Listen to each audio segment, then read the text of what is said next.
In the desert of Peru, there's a drawing of a hummingbird. It's 300 feet long, and you cannot tell what it is while standing next to it, because it was never meant to be seen from the ground.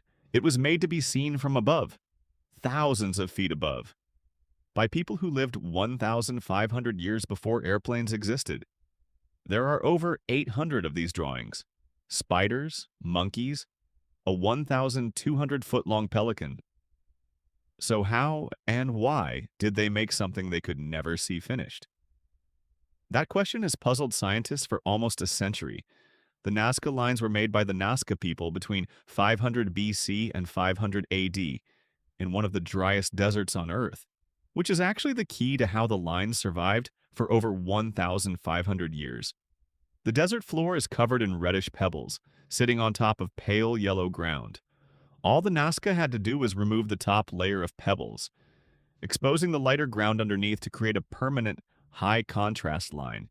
No rain to wash it away, almost no wind at ground level to erode it, which means once a line was made, it could last for centuries undisturbed. But making a straight line a quarter-mile long without GPS, without aircraft, is its own puzzle. Researchers believe they use simple wooden stakes and rope, lining up multiple stakes across the landscape to keep a perfectly straight path.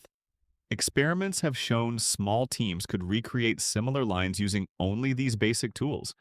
So the how isn't actually that mysterious. The real mystery is the why.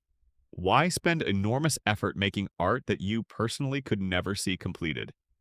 The most accepted theory involves water. In one of the driest places on Earth, water was everything. Many lines point directly toward underground water sources or seasonal rivers, suggesting the lines may have been part of religious rituals asking for rain. A way of communicating with gods who lived in the sky, even if you couldn't see your message from the ground. The animal shapes may represent specific deities tied to rain, harvest, or fertility. The hummingbird, for example, was associated with fertility in many Andean cultures. The monkey may represent the rainforest, a source of water far from this desert. Some lines also align with the rising points of specific stars during key seasons, suggesting an astronomical calendar function, marking exactly when seasonal rains should arrive. And now, the wilder theories. Some claim the lines were made for aliens to see from the sky, a landing strip or a message to beings who could fly. There's no actual evidence supporting this. None. But the idea that ancient people couldn't have made something this precise themselves says a lot more about us underestimating the past than about the Nazca themselves. The truth is almost certainly religious, agricultural, and astronomical, not extraterrestrial. Around 500 AD, the Nazca abruptly stopped making new lines. Around the same time, their civilization itself began to decline. Evidence points to a familiar culprit: severe drought, the very thing they may have been praying to the gods about. Combined with deforestation of the huarango trees that helped trap underground moisture. Removing the trees made the drought even worse, much like the Maya deforestation problem. Eventually, the Nazca civilization weakened and was absorbed by neighboring cultures, but the lines themselves never disappeared. Untouched for over 1,500 years, protected by the same dry climate that helped create them. They were essentially forgotten until the 1920s, when commercial airplanes began flying over the desert.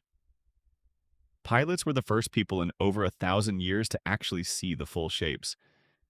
Imagine being the first person in centuries to see a message that was never meant for you. Today, the lines are protected, but they remain vulnerable. In recent years, off-road vehicles and even protesters have accidentally damaged some lines. Damage that can never fully be undone after 1,500 years of survival. A reminder that surviving this long doesn't make something indestructible. The Nazca built something they could never fully see, for gods, for rain, for seasons they desperately needed to predict.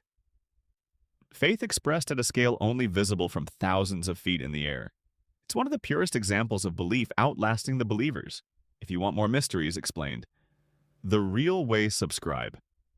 Next week, we look at an object that might be 2,000 years too advanced for its time.